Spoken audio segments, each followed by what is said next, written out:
Let's start working the overall colors and overall light of this image in Photoshop.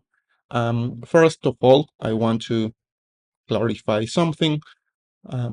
It is easier if we do this part of the work in Camera Raw. In Camera Raw will be easier for you, or Lightroom is the same. It will be easier for you to get a good color balance or white balance, and you will have more information over the pixels to work with the color and luminosity. However, I want to use this image to show you different tools in Photoshop so you can learn how to do it in case you need to. In this case, I want to show you how we can start using levels for this because I think it's the most intuitive or easiest tool for work these kind of things. I will get this scroll or drop down menu, and instead of selecting RGB, which will affect the light, we will use, in this case, I will start with the reds. I know I want to remove reds from this image because I can see it's over red or over magenta, and then we can start working in the color grading in case we want to. So I will start removing reds. I will maybe remove some blues to get something more warm. For sure, I overdone this, so I will go back to the reds. This is too cyan for me. I will go back a little bit. And now we can see we already changed the colors. It is warm, it is too warm. I will go back to the yellows. Let me go back a little bit. And as you can see now, we remove a big part of the upper red, but we also affect the light. In here, we have two options. One option is we can add a different layer and work over the luminosity of this image, also using levels, but in this case, working in the RGB channel or the RGB option, which is the summatory of these three channels altogether.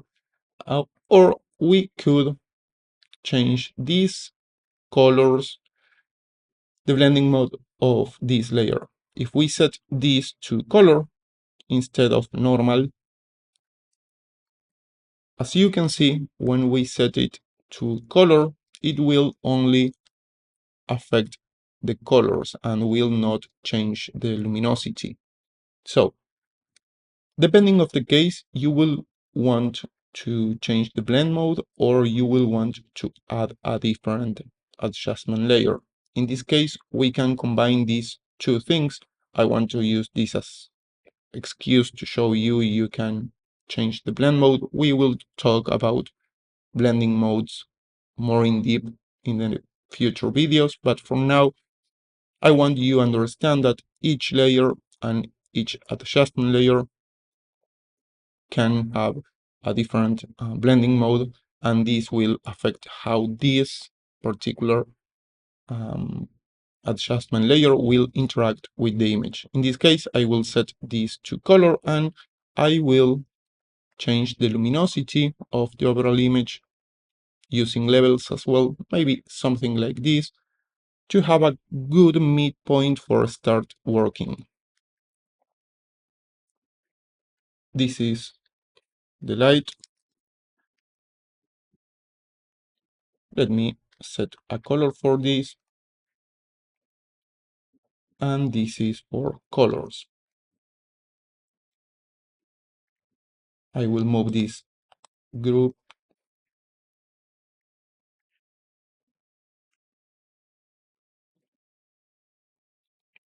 I'm sorry, I will not move it. I will just change the color. Okay, now we can start working. We have a good balance, for say, in some way. And in this case, what I want to show you is different tools for working the overall colors and how we can create a color grading. I want for sure, I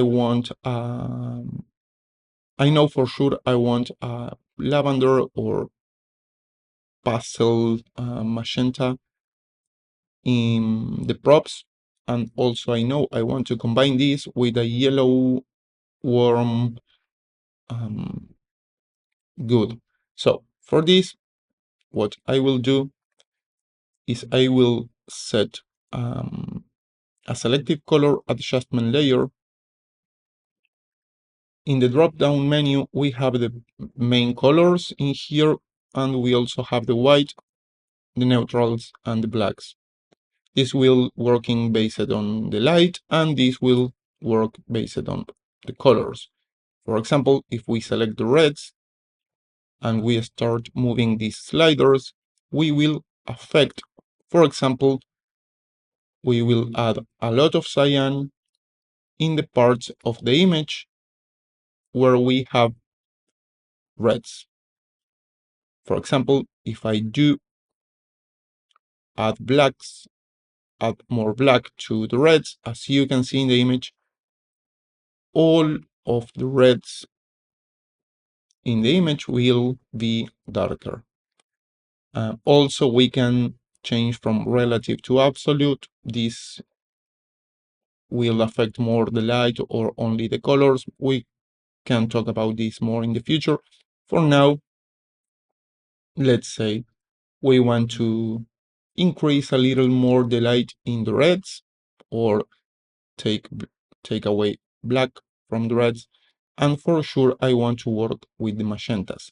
I want more magenta because I want to increase a little more the saturation or the amount of color in the magentas. And maybe we want to move this shade to something more warm. So I will increase a little bit the reds in the magentas. As you can see, if I remove all the reds or add all the cyan to the magentas, it will be a cooler shade.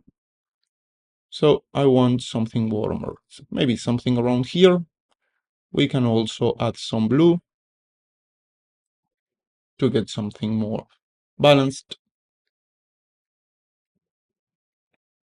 This is the before and after of only changing this. We can combine this selective color with multiple layers.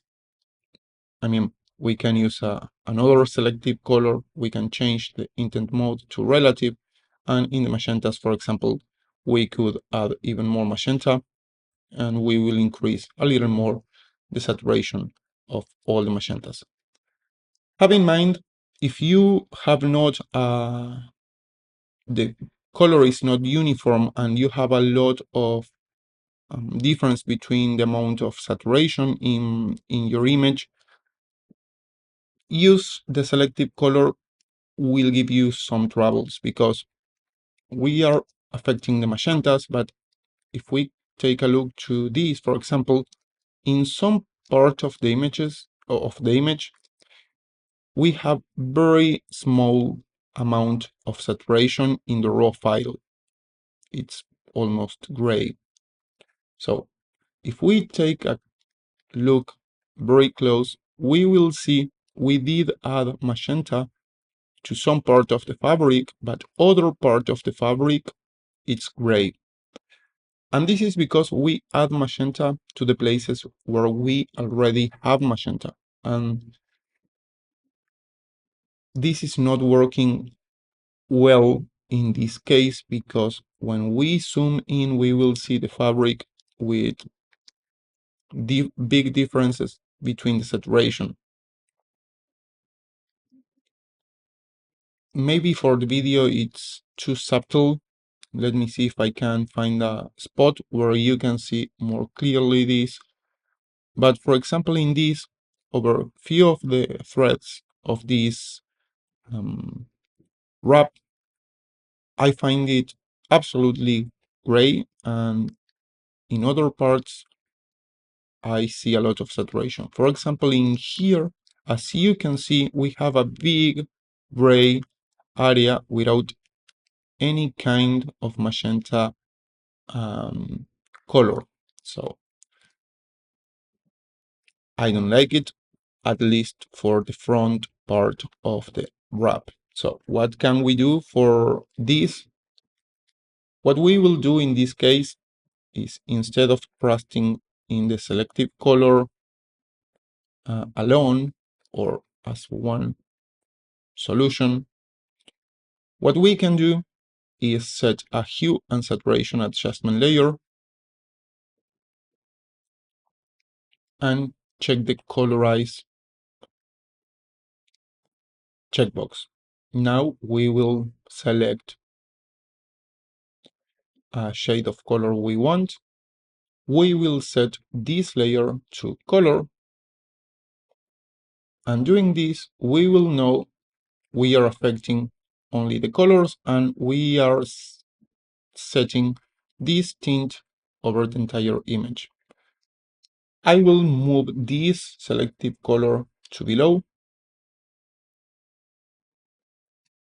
and now I will invert the layer mask using the Command I shortcut, and I will start painting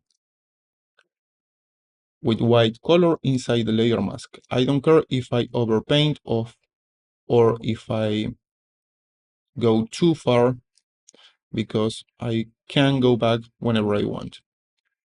Also, I will work a lot on selecting a better shade or a more precise shade of magenta. And the good part of this is I do not need to be 100% accurate or precise. But what I want to show you is we can also select using the quick selection tool, something like this, for isolate or select, in this case, one part of the image. In this case, I want to isolate or exclude the face, just for be able to paint pretty quickly. And I will invert this selection because I want to paint away from this area. So I will go to select, inverse, and now I will paint everywhere except in the face. Be careful with the hands because we didn't exclude this in the selection, so be careful when we paint. Let's do something like this, pretty quick. The idea is to show you how the tool works. So let's do something like this for add some tint in these spots. Again, let's be sure we exclude the fingers. And now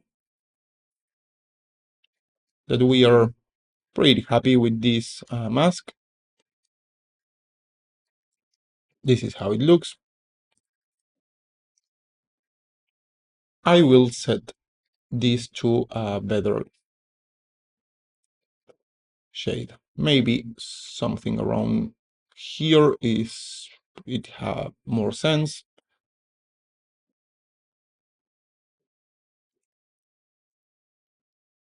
Let me deselect everything. For this, I will press Command D for deselect. If you do not remember the shortcut, you can go to select, deselect. And let's zoom in a little bit. Let's select again the brush tool. Be sure you select the layer mask so you can paint. Soft brush at 20 or 30% opacity and flow, so we can blend the colors a little more. And we will be better. What I see here is a lot of color or a lot of saturation in the shadows, so I will reduce the opacity of this layer mask in the shadows, just a little, because we need to understand in the shadows normally we have less amount of color than in the highlights or in the mid lights, but we need to add some color to get a good color grading. So this is too much for me. So what I will do is I will work setting this into something more subtle, maybe around here. Okay, now we do have some tint overall on the fabrics, and this is the before and the after. It is more consistent all around. We could go a little further. Let me see how it works if we now add some extra machine. It works better, definitely, but we start working over saturated areas in the background, so I will be more subtle. Maybe something around here. Now that we did understand how we can add colors to a grayish area, I want to work in the light of this image, but for this I will do a different video because I don't want to get you bored with one very long video. And also this could give you a good excuse for practice this. So see you in the next video. Bye bye.